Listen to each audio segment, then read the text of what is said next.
So we are going to discuss about the forces involved in the laws of motion. So let's recap the three laws of motion. So we have the law of inertia, the law of acceleration, and the law of action and reaction. So in this part, we will tackle the law of inertia and law of acceleration. So here are the mechanical forces involved in analyzing the laws of motion. So number one is the weight. So let me illustrate to you what it should look like.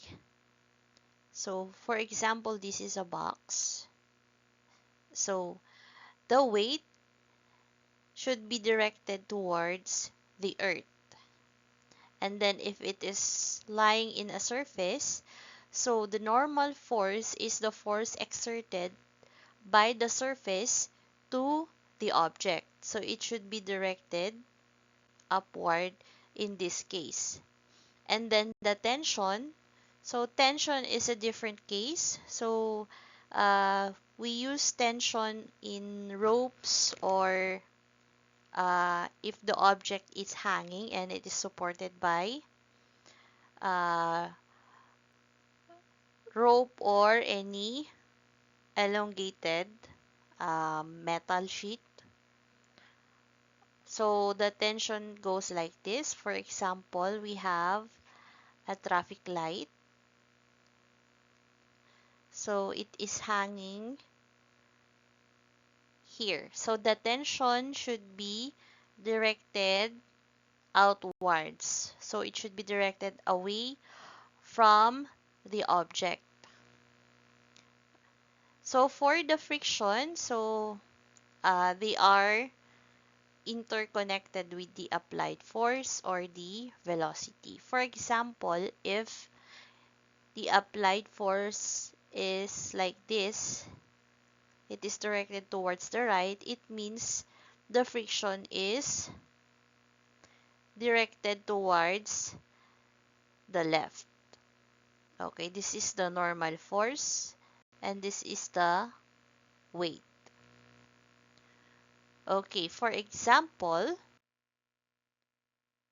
a 15-kilogram block is resting on a rough horizontal surface. The coefficient of static friction between the block and the surface is 0.4.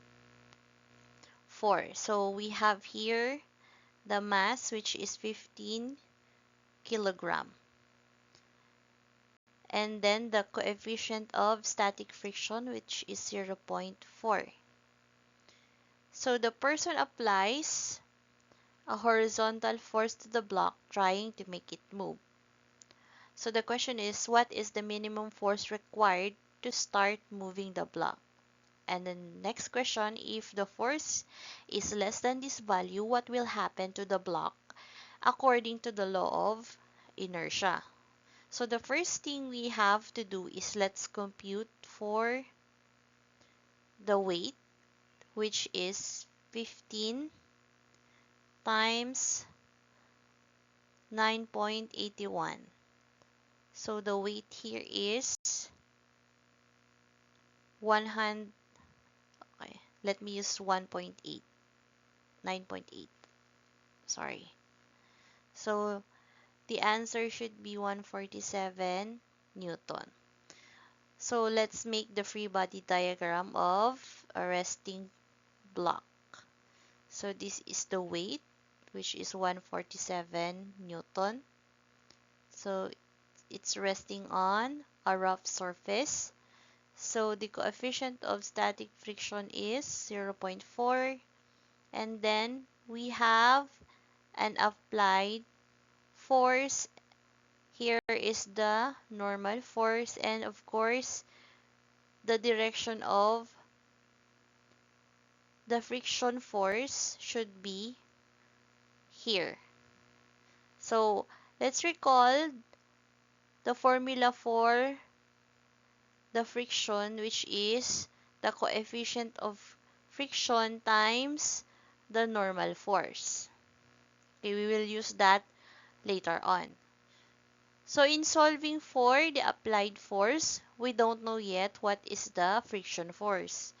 So the only thing we can solve immediately is the normal force. So in analyzing this, we have to take the summation of forces along the y, or the vertical forces, that should be equal to 0.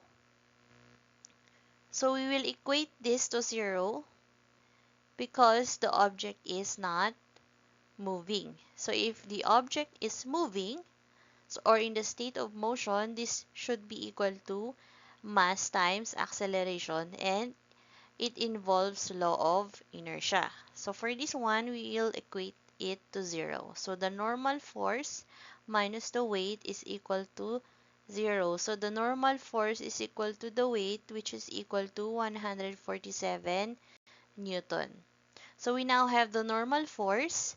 Next, we can compute the friction force, which is the coefficient of kinetic or static friction times the normal force. So this is 0.4 times 147 newtons. So the friction force is 58.8 Newton. So in this problem, let's try the summation of forces along x is equal to 0 for the horizontal forces. So applied force is the applied force minus the friction force is equal to 0, which means the applied force is equal to the friction force. So the applied force is 58.8 Newton. So this is the final answer. For letter B question, so if the applied force is less than this value, so the block will not move in relation to the law of inertia. So what we have solved here is the required force to start moving the block. So another example, so we have here a tension. We have this here. This is tension. And then, so another idea about the normal force, it should be perpendicular to the surface. So this is the surface. So the normal force should be here. And then of course, it is frictionless, so we will no longer involve the friction force. Now, for the weight, it should be directed downwards. Okay, towards the earth. And then we can also create another Cartesian plane in relation to this. And then we will rotate it for better analysis. So, the rotated Cartesian plane for this free body diagram should be like this. So this is the tension, this is the normal force, and then this is the weight. Okay. For analysis, so this is also equal to 30 degrees using the principles of uh, trigonometry. So we will not delve into that. And then we can solve for the tension in the cord. So here we have the x component and the y component of the weight. So this is, so let's solve first for the weight. The weight is 10 kilogram times 9.8 meter per second square. So we have 98 Newton. So We now have our weight, and then let's solve for Wy and Wx. So Wy is 98. Since it is adjacent the angle, it should be cosine 30. So Wi is Wy, I should say, is 84.87 Newton. So Wx, this is opposite the angle, so this is 98 sine 30 degrees. So our Wx is 49 Newton. Now, solving for the tension, we have summation of forces along x is equal to 0. So tension minus Wx is equal to 0. So tension is 49 Newton. So for the other one, we have the force that the plane exert on the block, or that is the normal force. So summation of forces along y is equal to 0. The normal force minus Wy is equal to 0. So the normal force is 84.87 Newton.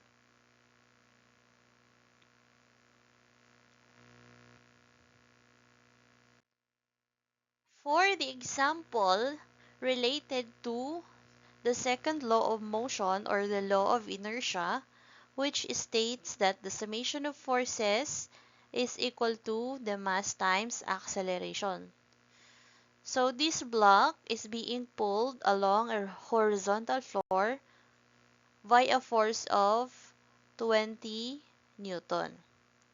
So we have here the coefficient of kinetic friction, which is 0.15. So in analyzing the problem, we can conclude that if the object is moving towards the right, so the friction should be towards the left. So the coefficient of kinetic friction is 0.15. So this is the weight of the block, which is 5 kilograms times times 9.8. So the weight is 49 Newton.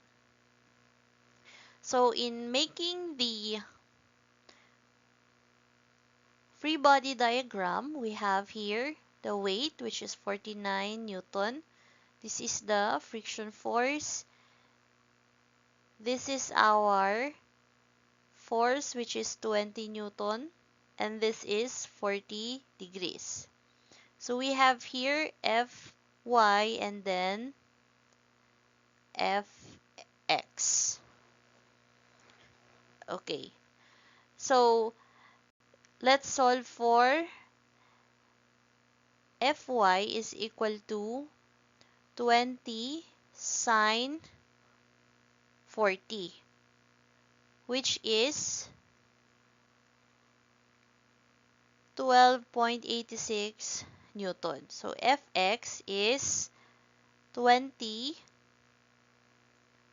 cosine 40. Fx is 15.32 Newton.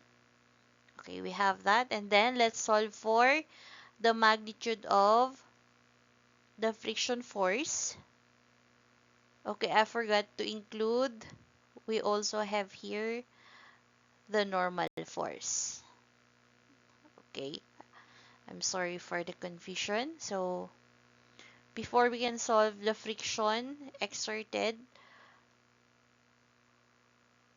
by the block, let's solve first the normal force. So summation of forces along y is equal to 0. So we equate this to 0 because we don't have a vertical motion.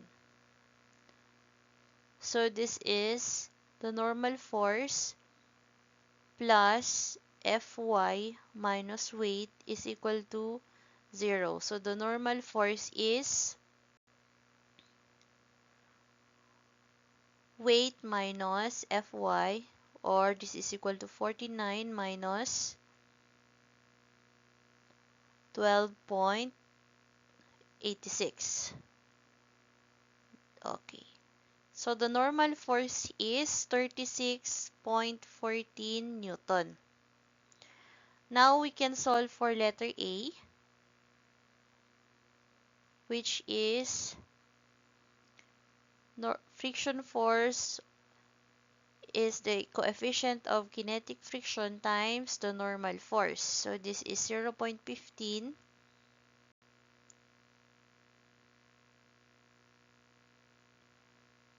times 36.14 Newton. So we have here the friction force, which is 5.42 Newton. Okay. Now, solving for the acceleration of the block, we have here summation of forces along x is equal to mass times acceleration.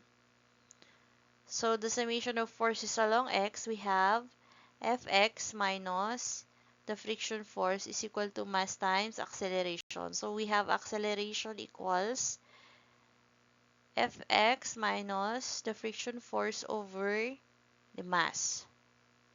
So, let's continue here. So, acceleration is equal to Fx is 15.32 Newton minus 5.42 divided by 5 kilograms. So, the acceleration is 1.98 meter per second square. So, this is the answer for letter B.